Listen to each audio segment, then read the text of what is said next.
Good morning everybody students. Last video में हम लोगों ने देखे थे क्या कि पुनर्जागरण आंदोलन और पुनर्जागरण आंदोलन जो है इंडिया और वर्ल्ड मिला के 4 पुनर्जागरण आंदोलन है और इन चारों पुनर्जागरण आंदोलन का एक ही मीनिंग है कि रीबर्थ। रीबर्थ कहने का मतलब है कि जो सांस्कृतिक की अच्छाइयाँ हैं उसको उजागर करने की बात किया गया है, सामाजिक सुधार की बात किया गया है, धार्मिक सुधार की बात की गई है। तो ये जितनी भी पुनर्जागरण आंदोलन है हम लोग उस वीडियो को डाल चुके हैं, आप उस वीडियो को जाके देखिए। कंसेप्चुअल पार्ट उसको मैंने बता चुका हूँ। इंडिया में 3 पुनर्जागरण आंदोलन है, प्राचीन भारत का, मध्यकाल का और आधुनिक काल का। और हम लोग जो अभी स्टडी कर रहे हैं रेनेसा, वह आधुनिक काल का कर रहे हैं, मॉडर्न इंडिया का कर रहे हैं। और मॉडर्न इंडिया में सबसे इंपॉर्टेंट पर्सनालिटी आएगी जो एग्जाम में क्वेश्चन पूछा जाता है। और वर्ल्ड का एक पुनर्जागरण आंदोलन है जो 12वीं शताब्दी से लेकर के 17वीं शताब्दी के बीच में चला है और वह भी इम्पॉर्टेंट है। क्यों? क्योंकि जब आप यूपीएससी का मेंस लिखेंगे या आप यूपीएससी का जब भी हिस्ट्री का पार्ट हो या जीएस का पार्ट हो, रेनेसा बहुत ही इम्पॉर्टेंट टॉपिक है जहां से अक्सर क्वेश्चन पूछा जाता है, मेंस में हो या प्री में हो। तो वर्ल्ड में मैंने आपको है पुनर्जागरण का समझा दिए थे, कंसेप्ट क्या कहाँ कहाँ से शुरू हुआ था। एक तो आप याद रखिएगा, इटली, पुर्तगाल, स्पेन, ब्रिटेन, जर्मनी, इन सभी देशों से पुनर्जागरण आंदोलन पूरे वर्ल्ड में एक्सपेंस या विस्तार हुआ था। और इसी समय वर्ल्ड में पूरी तरह से खोज एक शुरू हुआ, खगोल शास्त्र की खोज किया गया, कला की खोज किया गया। कला में चित्रकला सबसे इंपॉर्टेंट है, मूर्ति कला इंपॉर्टेंट है, इन सभी की खोज किया गया था जिसमें सबसे बेस्ट माना गया मोनालिसा का चित्र। और ये बहुत जगह एग्जाम में क्वेश्चन पूछा जाता है। तो हम लोगों ने इस वीडियो को देख चुके हैं, पहले आपको डाल चुके हैं, आप उसको जाकर के आराम से देखें। आज हम लोग पर्सनालिटी पढ़ेंगे राजा राम मोहन राय का। और राजा राम मोहन राय को भारतीय आधुनिक पुनर्जागरण आंदोलन का जनक भी कहा जाता है, जो अक्सर एग्जाम के पूछा जाता है। तो राजा राम मोहन राय का आपके सामने देखिए बोर्ड पर लिखा हुआ है कि इनका जन्म कब हुआ है। राजा राम मोहन राय का 22 मई 1772 ईस्वी को कलकत्ता बंगाल में हुआ है। इनकी मृत्यु कब हुआ है? 27 सितंबर 1833 ईस्वी में ब्रिटेन में हुआ है। यह 1830 ईस्वी में एक मुगल बादशाह है अकबर सेकंड, उसके केस के सिलसिले में 1830 में ब्रिटेन जाते हैं। कहाँ? प्रिवी काउंसिल में। जब आप ब्रिटेन पढ़ेंगे, ब्रिटेन ने जो भारत में शासन किया है, ये ब्रिटिश साम्राज्य का, ब्रिटिश एम्पायर का टोटल जो सुप्रीम कोर्ट था, जो सबसे ऊंचा अदालत था, उसी को प्रिवी काउंसिल कहा गया था। और ये प्रिवी काउंसिल जो था वह लंदन ब्रिटेन में था। जब कलकत्ता हाई कोर्ट से, कलकत्ता सुप्रीम कोर्ट से और हाई कोर्ट से केस को खारिज होता था तो बहुत सारे नेता यहाँ गए हैं, आपको है प्रिवी काउंसिल में। तो मुगल बादशाह के केस के सिलसिले में प्रिवी काउंसिल में गए थे राजा राम मोहन राय। राजा राम मोहन राय के जब ब्रिटेन गए तो 1833 ईस्वी में ब्रिटेन में ही इनकी मृत्यु हुई थी। तो आप याद रखिएगा, मृत्यु 27 सितंबर 1833 से ब्रिटेन में हुई। आधुनिक भारत का निर्माता किसे कहते हैं? राजा राम मोहन राय को। और ये किसने कहा था? गुरुदेव रविन्द्रनाथ टैगोर ने का स्टेटमेंट है। मान ले आपसे क्वेश्चन पूछता है एग्जाम में कि आधुनिक भारत का निर्माता कौन है, सामान्य क्वेश्चन, तो आप आंसर लगाइए राजा राम मोहन राय। लेकिन इसी क्वेश्चन को थोड़ा सा घुमा देगा, किसके अनुसार आधुनिक भारत का निर्माता राजा राम मोहन राय, तब आपको बताना पड़ेगा गुरुदेव रविन्द्रनाथ टैगोर के अनुसार। तो दोनों तरह से आप इसमें याद रखिए, क्वेश्चन पूछा जा सकता है, पूछा गया है और पूछा जाएगा भी आगे भी एग्जाम में। इसके बाद आधुनिक भारत में पत्र एवं पत्रिकाओं का जनक किसे कहा गया है? राजा राम मोहन राय को। जो भारत में पत्र और पत्रिका क्या है? यह लोकतंत्र का प्रतीक है। आप जब पढ़ेंगे तो लोकतंत्र का 4th जो पिलर है ये पत्र एवं पत्रिकाएं, मीडिया ही है। आज के मीडिया का रूप अलग अलग हो गया है, लेकिन ये डेमोक्रेसी का सबसे इंपॉर्टेंट आधार है, पत्र एवं पत्रिकाओं का संचालित होना। और यही कहा गया है, पत्र एवं पत्रिकाओं पर सबसे ज्यादा बल किसके द्वारा दिया गया था? राजा राम मोहन राय के द्वारा। इसीलिए इन्हें पत्र एवं पत्रिकाओं का भारत में जनक भी माना जाता है, राजा राम मोहन राय को। इसके बाद आधुनिक भारत में राष्ट्रवाद, राष्ट्रवाद को कहते हैं नेशनलिज्म। नेशनलिज्म का जो जनक है किसे कहा गया? राजा राम मोहन राय को। नेशनलिज्म का मतलब होता है, राष्ट्रवाद का मतलब हो गया कि एक भौगोलिक सीमा के अंदर, एक भौगोलिक सीमा के अंदर उस देश के नागरिक ये उस देश के लोगों के द्वारा जब अपने राष्ट्र प्रेम की भावना से जो कार्य करते हैं उसे ही राष्ट्रवाद कहा गया। और यह राष्ट्रवाद पूरे वर्ल्ड में जो इसका एक्सपीरियंस हुआ, जो उदय हुआ था, वो फ्रांसीसी क्रांति से हुई थी। और फ्रांसीसी क्रांति 1789 में हुआ था। और फ्रांसीसी क्रांति के बाद 3 शब्द की उत्पत्ति होता है, एक स्वतंत्रता, दूसरा समानता और तीसरा बंधुत्व। और ये तीनों शब्द मिलकर के बनाया है राष्ट्रवाद। भारत में राष्ट्रवाद का विकास कब होगा? 1870 के बाद। लेकिन राजा राम मोहन राय जब यह आपको राष्ट्रवाद का एक्सप्लेन करते हैं, राष्ट्रवाद के विषय में बताते हैं, तो राष्ट्रवाद का मतलब यही हो गया, अर्थ ये हुआ कि एक भौगोलिक सीमा के अंतर्गत उस देश के नागरिक या उस क्षेत्र के नागरिक जब उसके प्रेम लगाव के रूप में काम करते हैं या अपने राष्ट्र की सेवा के रूप में काम करते हैं, तो उसे ही राष्ट्रवाद कहा गया है। और वर्ल्ड में राष्ट्रवाद की उत्पत्ति फ्रांसीसी क्रांति से माना गया है, जो सबसे इंपॉर्टेंट क्वेश्चन पूछा जाता है। इसके बाद देखिएगा, जब आप धीरे धीरे पढ़ेंगे तो आगे भारत में राष्ट्रवाद का विकास होगा और 1870 के बाद भारत में राष्ट्रवाद पूरी तरह से विकसित हो जाता है। क्यों? क्योंकि 1870 और 71 में देखिएगा एक घटना हुआ वर्ल्ड में जो सबसे इंपॉर्टेंट है भारत में राष्ट्रवाद के विकास के लिए। एक जर्मनी का एकीकरण हुआ है और दूसरा इटली का एकीकरण। जर्मनी 400 छोटे छोटे देशी रियासतों में बटा हुआ था और इटली जो था वो 300 छोटे छोटे देशी रियासतों में बटा हुआ था। इन दोनों का जब मिल करके वहां के राष्ट्रीय नेता जो थे उन्होंने एकीकरण कर दिया तो उसका इम्पैक्ट भारत पर पड़ा। और भारत में बहुत सारे देशी रियासत है, आगे हम लोग पढ़ेंगे। भारत में कम से कम 565 देशी रियासत थे और वह सभी 565 देशी रियासत में से लगभग 550 देशी रियासतों को भारत में मिलाया गया था सरदार वल्लभ भाई पटेल के द्वारा। तो यही हम पढ़ेंगे कि 1870 के बाद भारत में राष्ट्रवाद का कंसेप्ट नहीं है, लेकिन 1870 के बाद भारत में राष्ट्रवाद का विकास हुआ है। और इसी राष्ट्रवाद ने क्या किया, 1885 में आईएनसी का गठन कर दिया। लेकिन आप जब पढ़ेंगे तो आईएनसी से पहले एक क्वेश्चन अक्सर एग्जाम में पूछा जाता है कि आधुनिक भारत का प्रथम राजनीतिक संगठन कौन था? तो आप इसका आंसर लगाएंगे 1838 ईस्वी में लैंड होल्डर सोसाइटी।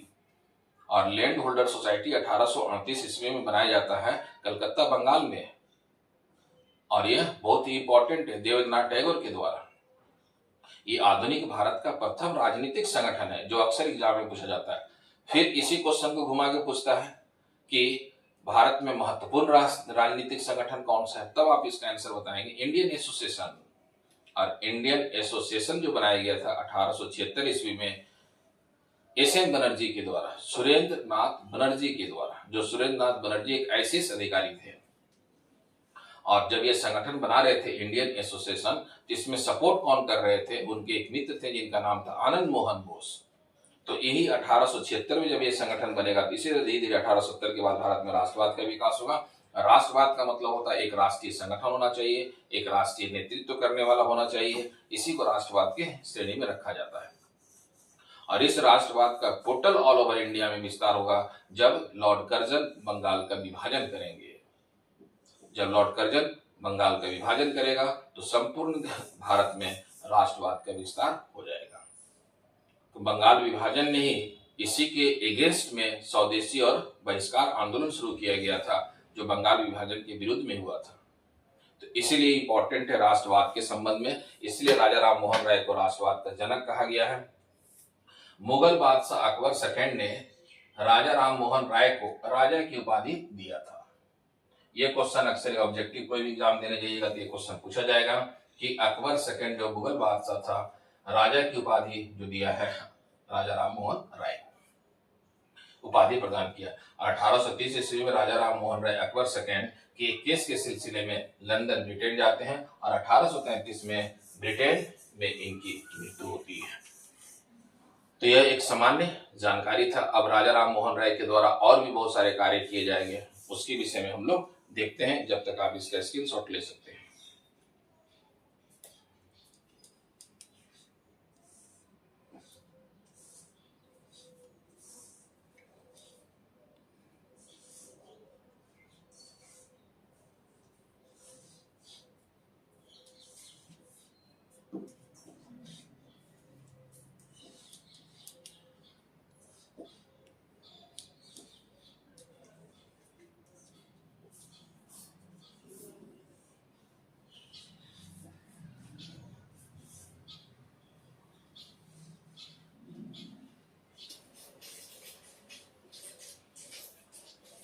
अब राजा राम मोहन राय जो थे वह अंग्रेजी शिक्षा के सबसे बड़े समर्थक थे, इसीलिए 1814 ईस्वी में कलकत्ता बंगाल में इन्होंने हिंदू विश्वविद्यालय का गठन किया था।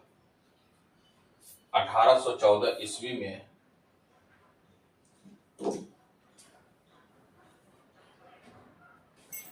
राजा राम मोहन राय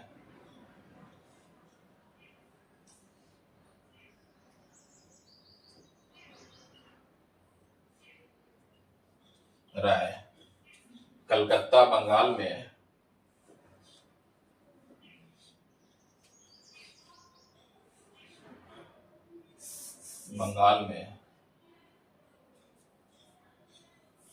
हिंदू विश्वविद्यालय का गठन किया था।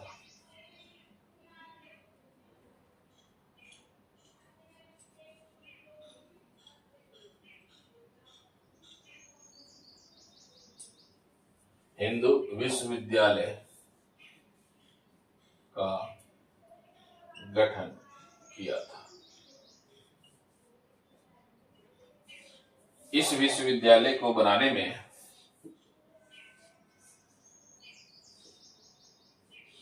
विश्वविद्यालय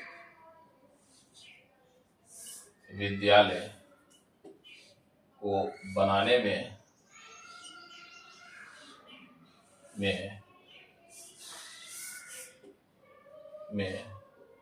एक ब्रिटिश अधिकारी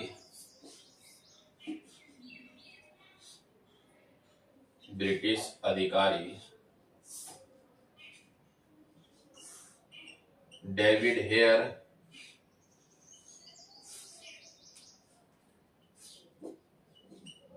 एवं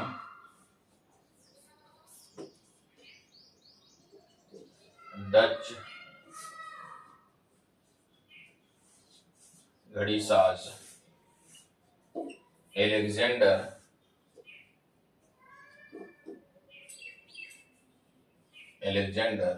डफ का महत्वपूर्ण योगदान था।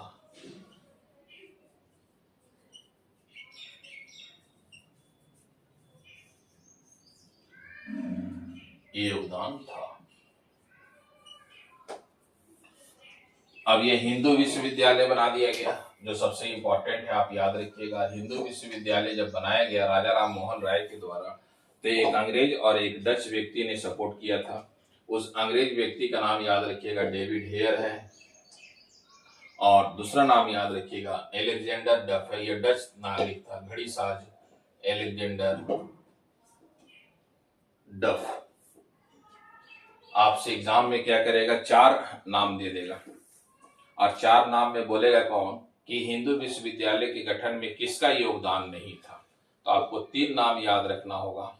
एक, पहला नाम राजा राम मोहन राय, दूसरा जो आप याद रखेंगे डेविड हेयर अंग्रेज अधिकारी, और तीसरा नाम याद रखेंगे एलेक्जेंडर डफ। इसके अलावा जो भी चौथा नाम आएगा वह हिंदू विश्वविद्यालय के गठन में उसका योगदान नहीं माना जाता है। तो और हिंदू विश्वविद्यालय में अंग्रेजी शिक्षा को प्रमुखता दिया गया था। क्यों? क्योंकि अंग्रेजी शिक्षा को बढ़ावा देने पर राजा राम मोहन राय ने काफी काम किए थे। राजा राम मोहन राय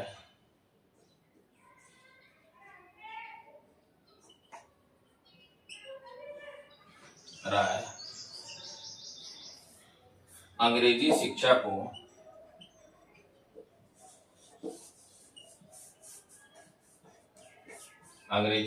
को एक वैज्ञानिक शिक्षा मानते थे। वैज्ञानिक शिक्षा मानते थे, इसलिए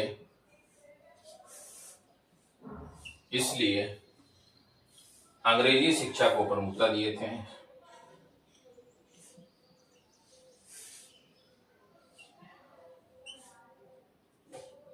शिक्षा को प्रमुखता दिया था। नेक्स्ट, 1815 ईस्वी में राजा राम मोहन राय आत्मीय सभा का गठन करेगा।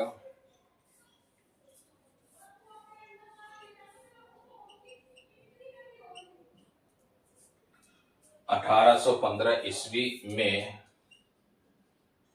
राजा राम मोहन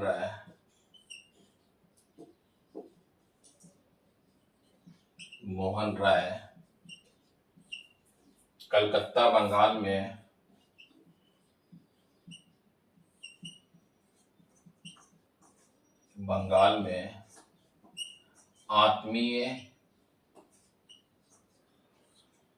आत्मीय सभा का गठन किया था।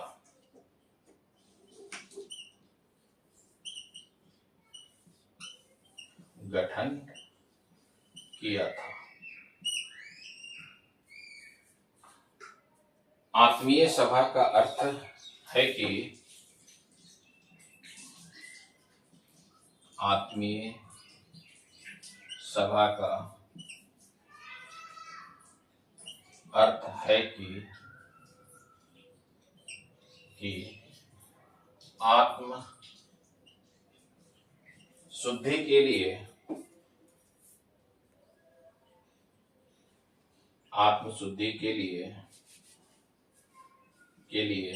आध्यात्मिक ज्ञान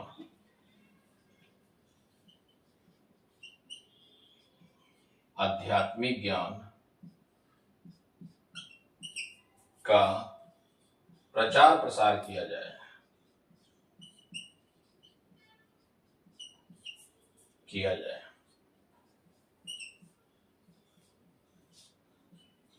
ये जो आध्यात्मिक ज्ञान है, आध्यात्मिक ज्ञान का अर्थ है ध्यान, साधना, तपस्या के माध्यम से लोगों को आत्म शुद्धि किया जाए।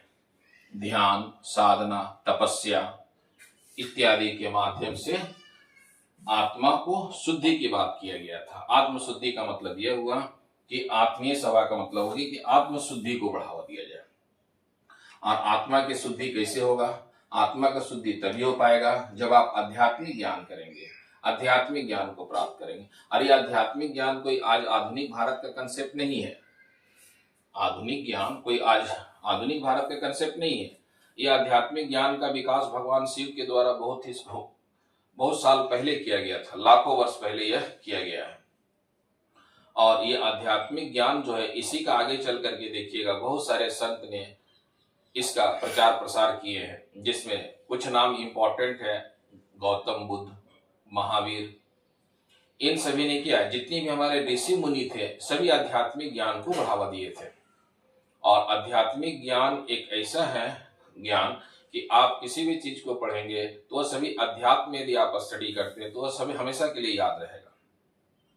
लेकिन भारत में क्या है कि धीरे धीरे अध्यात्म ज्ञान का आपका है धीरे धीरे समाप्त हो चुका है, क्योंकि यहाँ ना तो आध्यात्मिक ज्ञान की बात की जाती है, लेकिन फिर भी ध्यान, साधना, तपस्या एक ऐसा वर्ड है जिस पर बहुत सारे लोग अभी भी कार्य कर रहे हैं।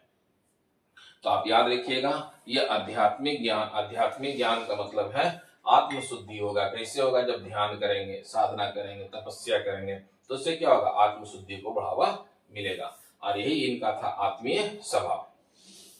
इसके अलावा 1826 ईस्वी में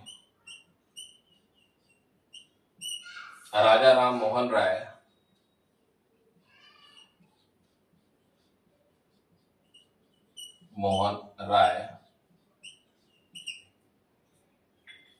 कलकत्ता बंगाल में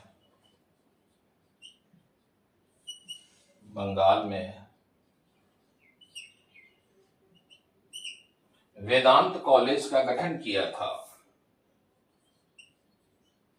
वेदांत कॉलेज का गठन किया था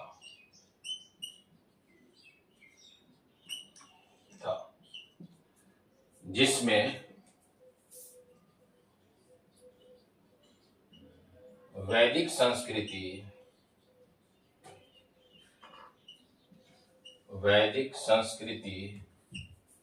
को बढ़ावा दिया गया था। बढ़ावा दिया गया था। वैदिक वेदांत कॉलेज में वैदिक संस्कृति और संस्कृत भाषा को प्रमुखता दिया गया था। संस्कृत भाषा को प्रमुखता दी गई थी।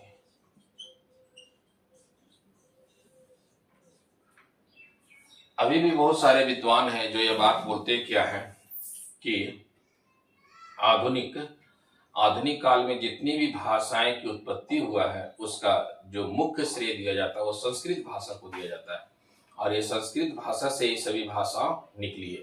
इसीलिए सभी भाषाओं की जननी किसे कहा गया? संस्कृत भाषा को कहा गया है। तो इसलिए इंपॉर्टेंट है, आपको है वेदांत कॉलेज का गठन किया और वेदांत कॉलेज में वैदिक संस्कृति को बढ़ावा दिया गया और वैदिक संस्कृति में बोला गया कि संस्कृत भाषा को प्रमुखता दी गई थी, जो सबसे इंपॉर्टेंट है। तो आप याद रखिएगा, राजा राम मोहन राय का यह पर्सनालिटी है, इसे आप स्क्रीनशॉट ले लें।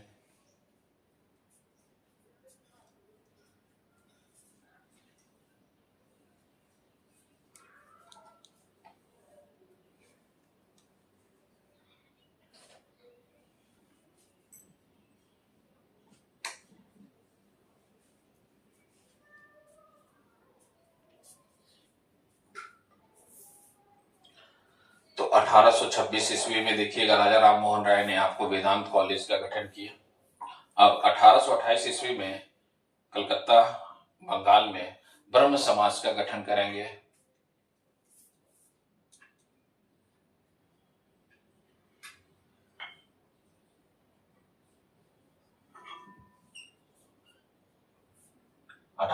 ईस्वी में राजा राम मोहन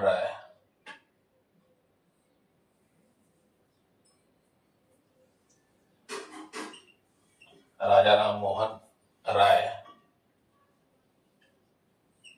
कलकत्ता बंगाल में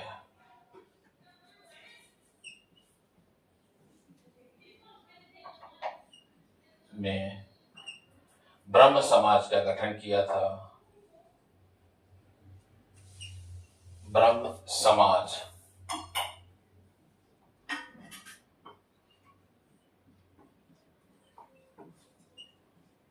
गठन किया था। जो अक्सर एग्जाम में क्वेश्चन पूछा जाता है कि ब्रह्म समाज किसका, कब और किसके द्वारा बनाया गया, तो आप याद रखिएगा राजा राम मोहन राय के द्वारा।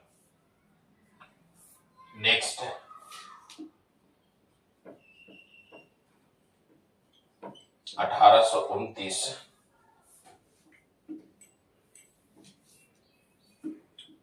दिसंबर 1829 ईस्वी में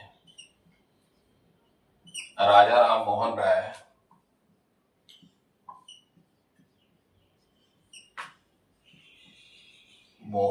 राय भारत से सती प्रथा को समाप्त करने के लिए भारत से सती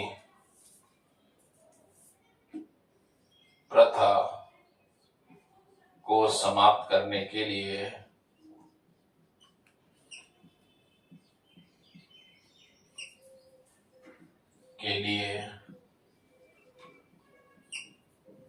भारत के गवर्नर जनरल, भारत के प्रथम governor general Lord William Bentinck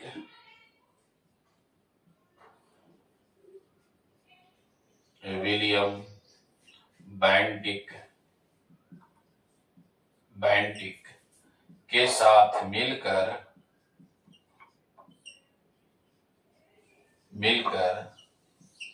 सती प्रथा के विरुद्ध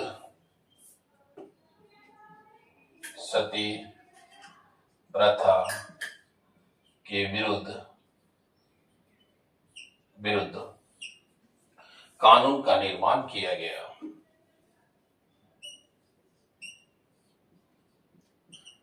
निर्माण किया गया। जो धारा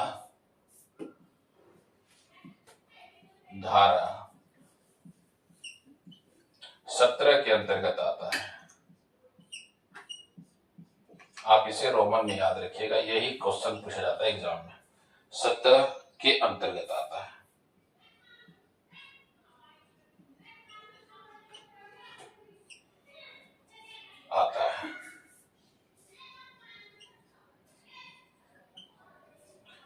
जब ये 1829 में सती प्रथा के विरुद्ध कानून का निर्माण किया गया तो पहले यह बंगाल में लागू था और 1830 में इसे संपूर्ण भारत में लागू कर दिया गया। पहले बंगाल में लागू किया गया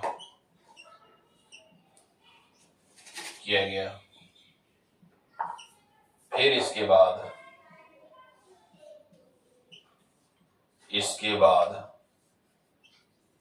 1830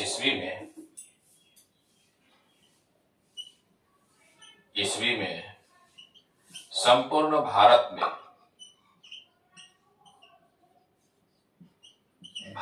में सती प्रथा को लागू कर दिया गया।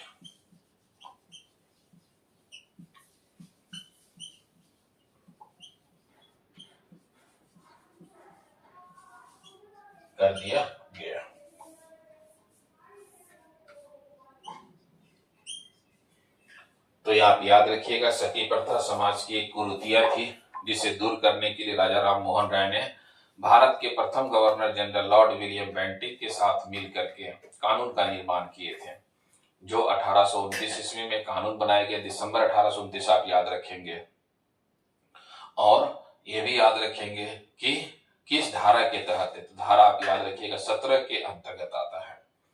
अब ये 1829 में जब बनाया गया कानून तो पहले तो बंगाल में लागू किया गया, इसके बाद 1830 में संपूर्ण भारत में लागू कर दिया गया। अच्छा, सती प्रथा के विषय में कहा जाता है क्या है कि राजा राम मोहन राय की एक बड़ी भाभी थी जो विधवा थी और वह सती हो रही थी। वह इस चीजों को समझ गए कि यह एक समाज की कुरीतियां हैं और ये समाज की कुरीतियों को दूर करने के उन्होंने आंदोलन शुरू किए थे और उसी आंदोलन का परिणाम है कि ये सती प्रथा को समाप्त कर दिया गया। अब सती प्रथा के संबंध में जब भी आप पढ़ेंगे तो ये बहुत इंपॉर्टेंट है। जब आप पौराणिक कथा पढ़ेंगे, भगवान शिव का आप पढ़ेंगे शिव पुराण, तो शिव पुराण में भी सती क्या वर्णन मिलता है। भगवान शिव की जो पत्नी सती जो थी वह सती हुई थी, इसीलिए सती प्रथा देखिएगा ये पौराणिक कथा में भी इसका उल्लेख मिलता है। लेकिन ऐतिहासिक जब आप पढ़ेंगे तो ऐतिहासिक काल में भी सती प्रथा का उल्लेख है। जैसे आप पढ़ते हैं सिंधु घाटी सभ्यता, तो सिंधु घाटी सभ्यता में भी सती प्रथा का उल्लेख मिलता है। सिंधु घाटी सभ्यता के 2 नगर से आंशिक सती प्रथा का उल्लेख मिलता है, एक कालीबंगा और दूसरा लोथल। जो बहुत बार एग्जाम में क्वेश्चन पूछा जा चुका है कि सिंधु घाटी सभ्यता में आंशिक सती प्रथा का उल्लेख कहां से पाया गया है, तो आप इसका आंसर बताएंगे, एक तो कालीबंगा और दूसरा लोथल से बताएंगे। फिर आप पढ़ेंगे ऋग्वेदिक काल, तो ऋग्वेदिक काल में आपको है महिलाओं को अधिक इंडिपेंडेंस दिया गया था, महिलाओं को अधिक उसमें इंडिपेंडेंस दिया गया था और कार्य करने की बोला गया था। उन्हें पुराण रामायण सभी पढ़ने की अनुमति थी ऋग्वेदिक काल में। लेकिन उत्तर वैदिक काल में क्या है कि धीरे धीरे क्या होगा, महिलाओं पर प्रतिबंध लग जाएगा। जब आगे आप पढ़ेंगे, खास करके जब इतिहास में और भी आगे पढ़ेंगे तो बहुत सारा क्या है कि गुप्त काल जब आएगा तो गुप्त काल में पहली बार सती प्रथा का प्रमाणिक प्रमाण, ये अभिलेखीय प्रमाण पाया जाता है। जो अक्सर एग्जाम में क्वेश्चन पूछा जाता है कि सती प्रथा का अभिलेखीय प्रमाण कब पाया गया, यह किस काल का है, तो गुप्त काल का है। और ये किसे कहा जाता है, एरन अभिलेख को कहा गया है, एरन अभिलेख। और एरन कहां से पाया गया है, तो आप याद रखिएगा मध्य प्रदेश से। और गुप्त शासक जो था उसका भानुगुप्त के संबंध में यहाँ उल्लेख मिलता है, भोजराज उनके सेनापति के रूप में उल्लेख है। तो पहली बार जो है सती प्रथा का लिखित प्रमाण पाया गया है वह गुप्त काल का है, और वह कौन सा है, तो एरन अभिलेख है। और एरन अभिलेख पाया गया है, कहां से पाया गया, तो मध्य प्रदेश से पाया गया है। तो सती प्रथा के संबंध में बहुत सारे राजा, बहुत सारे शासक इसे प्रतिबंध लगाए भी है। जैसे आप पढ़ेंगे मध्यकाल में, तो मध्यकाल में देखिएगा जब आप पढ़ेंगे तो विजयनगर साम्राज्य का आएगा दक्षिण भारत में, उन्होंने भी सती प्रथा के विरुद्ध कानून का निर्माण किया है। फिर इसी प्रकार आप पढ़ेंगे मध्यकाल में सम्राट अकबर पढ़ेंगे, तो अकबर ने भी सती प्रथा को रोकने के लिए कार्य किया है। 1563 ईस्वी में सती प्रथा के विरुद्ध उन्होंने कानून का निर्माण भी किया। तो सती प्रथा जो था एक समाज की बुराइयां थी, और इसी बुराइयों को दूर करने के लिए राजा राम मोहन राय ने जो आंदोलन शुरू किए थे, यह आपको उसी की एक कड़ी है। जबकि बहुत पहले से यह सती प्रथा चला आ रहा, मैं सिंधु घाटी से आपको बता रहा हूं। और यह सती प्रथा जो है एक सामाजिक बुराई है, एक सामाजिक कुरीतियां है, जिसे दूर करने के लिए समाज में सभी को मिलकर के इस पर कार्य करना चाहिए। यह सबसे इंपॉर्टेंट है, तो इसलिए आप इसे याद रखिएगा। सती प्रथा के विरुद्ध कानून का निर्माण किया गया है। तो हम लोगों ने देख लिए सती प्रथा के विरुद्ध, याद रखिएगा, कानून का निर्माण किया गया है ना। यह इंपॉर्टेंट पॉइंट था। फिर 1830 ईस्वी में राजा राम मोहन राय 1830 ईस्वी में राजा राम मोहन राय अकबर सेकंड के केस के सिलसिले में वह ब्रिटेन जाते हैं, और ब्रिटेन जाने के बाद वहां 1833 ईस्वी में इनकी मृत्यु ब्रिटेन में ही होती है। ये तो है राजा राम मोहन राय के एक सामान्य जो है जिन्होंने कार्य की है। अच्छा, इसके अलावा राजा राम मोहन राय के कुछ और भी विचार थे जो इंपॉर्टेंट थे। वह राजा राम मोहन राय मूर्ति पूजा और बहुदेववाद का विरोध किए थे। राजा राम मोहन राय मूर्ति पूजा एवं बहुदेववाद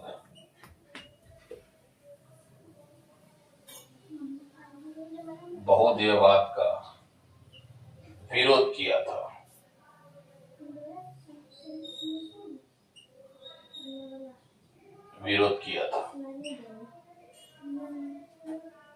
इन्होंने एकेश्वरवाद को बढ़ावा दिया था। एकेश्वरवाद को बढ़ावा दिया था।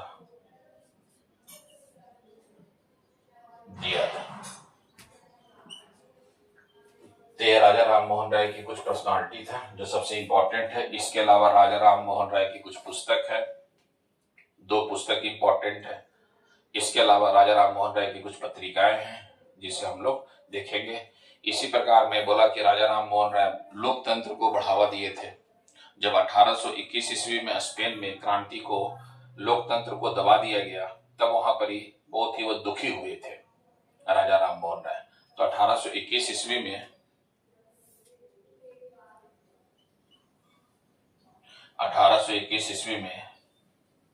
राजा राम मोहन राय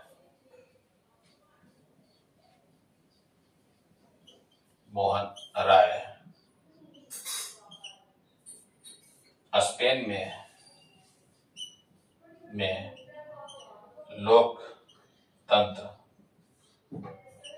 को दबा दिया गया,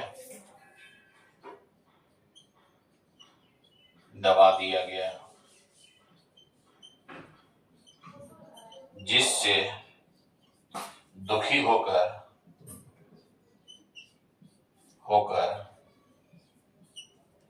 सभी सार्वजनिक कार्य को रोक दिए थे। सभी सार्वजनिक कार्य को रोक दिए थे।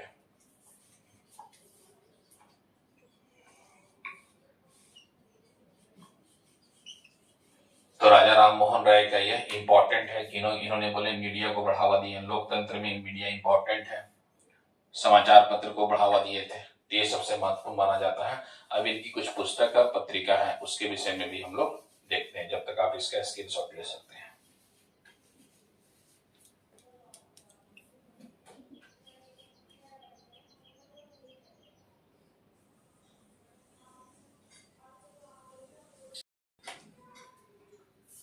तो राजा राम मोहन राय का हम लोगों ने देखे क्या कि उनकी पर्सनालिटी देख ली।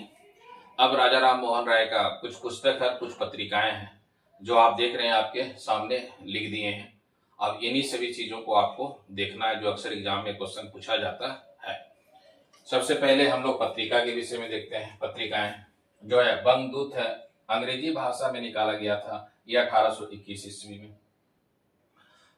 संवाद कौमुदी, संवाद कौमुदी इनका एक महत्वपूर्ण पत्रिका है, यह बंगाली भाषा में निकाले थे, अभी 1821 में निकाले थे।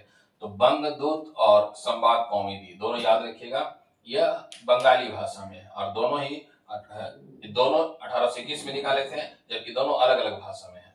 बंगदूत अंग्रेजी में है और संवाद कौमुदी बंगाली में है। 1822 में इन्होंने पत्रिका निकाले थे मिरातुल अखबार, जो फारसी भाषा में था, पर्शियन लैंग्वेज में था। क्योंकि राजा राम मोहन राय एक से अधिक भाषाओं के जानकार थे।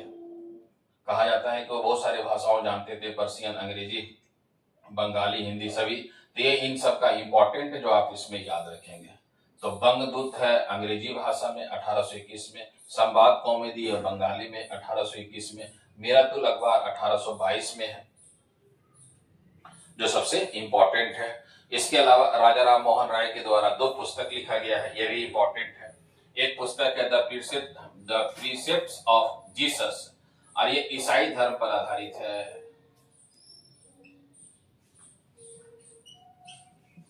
कब लिखा गया? 1820 में। फिर एक पुस्तक इनका और भी इम्पोर्टेंट है, the guide to peace and happiness. यहाँ हैप्पीनेस रहेगा ना तो प्रोस्पेक्ट्स रहेगा, आपको है जो भी रहे, आपको ये पुस्तक याद रखिएगा जो इम्पोर्टेंट है।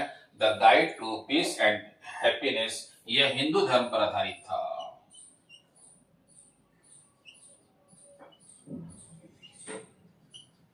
हिंदू धर्म पर आधारित है, हिंदू रिलीजियस पर आधारित था। यह राजा राम मोहन राय की पर्सनालिटी था और राजा राम मोहन राय की जन्म से लेकर के मृत्यु तक उनके जितने भी कार्य सभी को हम लोगों ने देख लिए। राजा राम मोहन राय को ही आधुनिक भारत का पुनर्जागरण आंदोलन का जनक कहा गया। उनकी पत्रिकाएं कौन कौन सी है? 3 पत्रिकाएं हैं और 2 पुस्तक हैं। यह पुस्तक इंपॉर्टेंट है, एक हिंदू धर्म पर आधारित है, एक ईसाई धर्म पर आधारित है। 1820 में लिखा गया था, जो अक्सर एग्जाम में क्वेश्चन पूछा जाता है, इसे आप याद रखेंगे। यह है राजा राम मोहन राय की पर्सनालिटी। इसी प्रकार अगला जो पर्सनालिटी हम लोग पढ़ेंगे, जो भी आएगा पर्सनालिटी इसके बाद पढ़ेंगे, जो बहुत सारे पर्सनालिटी है। ईश्वर चंद्र विद्यासागर हैं, स्वामी दयानंद सरस्वती हैं, केशव चंद्र सेन है, BM मालाबारी हैं और स्वामी विवेकानंद है, हरविलास शारदा है। जितने भी सामाजिक और सुधार किया गया, जितने भी यह कार्य किया गया, सभी के विषय में एक एक करके पढ़ेंगे और जिस राष्ट्रीय नेता ने जिसमें योगदान दिए हैं उन सभी को भी साथ में हम लोग देखते चलेंगे, जो सबसे इंपॉर्टेंट है। ऑल द बेस्ट, जय हिंद, जय भारत।